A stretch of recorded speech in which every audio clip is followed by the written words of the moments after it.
Servus, Männer, it's Red Pill Germany again.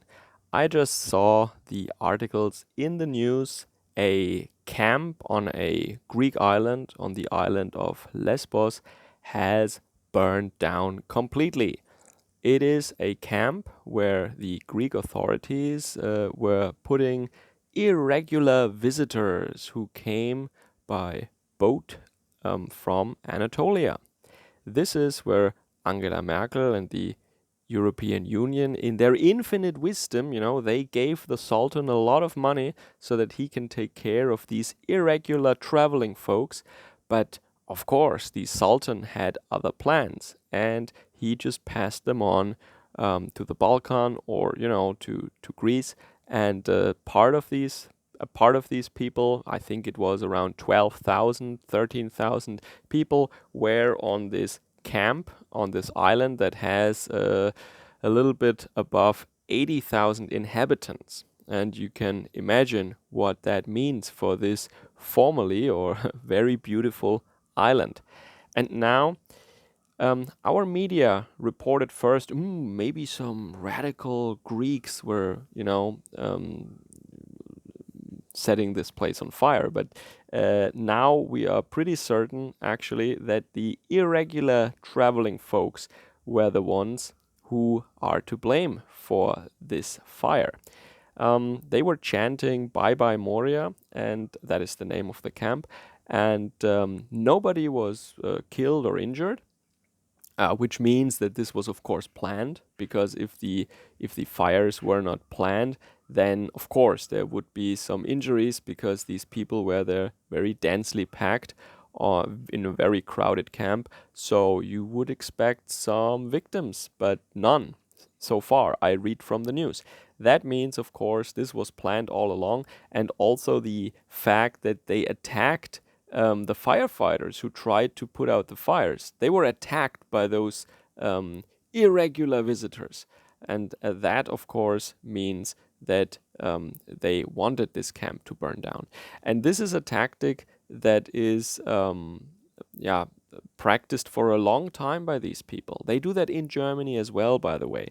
If they're not happy with accommodation, they just burn it down and they get a new one. And if they don't like that, they burn it down again.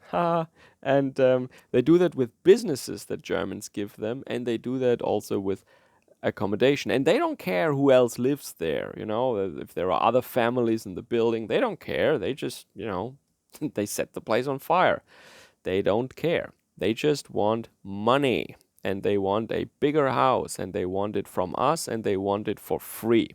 And that, while they are lying about their age, they're lying about their education, they're lying about their nationality, about their religious beliefs, they lie about almost everything to us. And in return, of course, they expect respect. They expect from us that we respect them and that we help them. And yeah, while they show no respect for us, and of course, they many of them want to do us harm actively. So, how does Germany respond to this? Of course, it works like a well oiled machine, and I doubt that there is some conspiracy there, but I just think that it's a conspiracy without conspirators. Is that how you say? Yeah, I think so. It is that the interests of these people just align. So it's like a football team that practice so often these standard moves that they don't really have to shout orders at each other, or they don't really need eye contact or need to tell each other what to do. It works blindly. They could do that blindfolded at night and it would still work. And this is what happens here, I guess. Because you see now, there are all these political parties, right? There are the Green Party, there's the SPD, Mr. Laschet from North Rhine-Westphalia, from Angela Merkel's CDU. They all say, oh, we should take these people. Yeah, okay, take these people in. They were just waiting for it. So if you are a naive spectator, or well, maybe not naive, but if you believe that nothing is coincidence, right? Then you then you would be very tempted to think that they all planned this and they all orchestrated this, because the way that one cogwheel interacts with the other in this great transmission of migration, it looks a little bit too perfect. But I think that this is just like the football team that works together. And they practice so often that they don't really need to plan every little move they make. They see, oh, something happened there, bam, this is the way we respond. And how do they respond? As I said, they say, oh, now is the time, Angela Merkel must act, Mr. Seehofer, our Minister for the Interior, he must end his refusal to let all these people in. Now is the time, we must open our borders. 12,000 people, what's that? That's nothing, let's take them all in. And this works like clockwork. It works as if it were orchestrated and planned, and I don't think it was. I just think that these interests of these groups, they align so well, they don't need to actually conspire. They just do what they do. And now, what else do we see in Germany? In front of the Reichstag building, some kind of NGO put 12,000 chairs. It's an interesting picture to symbolize that we have space in Germany. And this is, and also you see a bunch of demonstrators. And when I look at the pictures, they don't look German to me. So there are maybe 3,000 in Berlin, or a couple of hundred, a couple of thousand. It's a handful, okay? And they're holding up signs saying, we have space. Now, it's interesting that foreigners in Germany would tell Germans that they still have space here. Interesting. Of course, not all of these protesters are foreigners. Some of them are Germans, but I have my suspicions. I think that they're probably in some youth organization of some leftist party, or they are working for some NGO.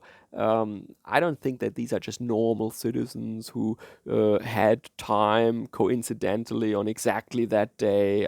I think that they're ready on demand to hold up signs whenever the powers that be need them to do that. And that is just another little cogwheel in this huge machine. And about the space, okay? So there are some states in Germany where we do in fact have space. But it's not about space really, is it? It is about resources and about capacity.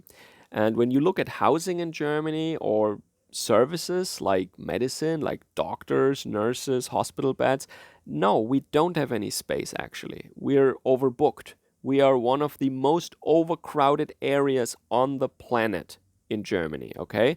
And I don't mean we don't have any forests or any mountain ranges. Yeah, of course, like in Brandenburg, there are probably huge plains, and in Thüringen, there are vast forests where you hardly see a person when you go hiking there, sure. But you cannot just dump people into the forest. That's not, well, maybe we should. But I mean, in the cities, this is where the people will end up. This is because, I mean, again, we used to have them in very picturesque, very nice holiday areas that were in rural areas where it's cheaper to house them. We had that in the 90s. We had that in the early 2000s. What did they do? Oh, yes, they demolished them. Yeah. And they, of course, set fires again. Yeah. This is what they don't want to be there. They want to be in the most expensive piece of real estate. They want to be in Frankfurt. They want to be in Hamburg. They want to be in Munich. They want to be in Berlin. They want nightclubs. They want some, big cities. That's where they want to be. They don't want to be in areas where you could live well as a family, a rural area, nice house, quiet small town. They don't want that. They want to be where it's the most expensive. And if they don't get that, well, I guess there will be another fire, right? And this is the problem. So Germany doesn't have space. Yeah? When you look at overcrowding parameters, which is not how much area do you have. Yeah, in that case, Algeria would have a lot of space. All the desert. So much empty space. All the people you could dump into that desert, right? Yeah, but this is, of course, not what's relevant. What's relevant is how many doctors do you have? How many supermarkets do you have? What is the capacity of the roads? Do you have jobs? Do you have an education system that can accommodate all these people who, of course, want to have an education, blah, blah, blah, blah. So if you look at all these parameters, yeah, we're really overcrowded. We're overpopulated. But these leftists, these out of touch leftists who have never worked a single day in their entire life on the free market, they tell us that we have space. And to add insult to injury, some of these foreigners who are here maybe 1 year or 2 years, they also march along with them, holding up signs saying, oh, we have space, we have capacity, everybody can come here. Absolutely insane. But this is nothing new, and you can hear by my tone that I'm not really angry about these things. This is just ancient news. This is not new whatsoever. We have seen that many times before, and this is just one new chapter in that old book that is constantly writing itself. Okay, so I just wanted to give you a heads up, and we will see in the coming days what the European Union, what the German government will do about this, what they will say about it. But I can already tell you what the pundits in the media and in the parties are saying about it. They say, open the gates. We have free space, we have free money, free everything. Come in, Hotel Germany is open. See you guys again next time. Servus, Kameraden.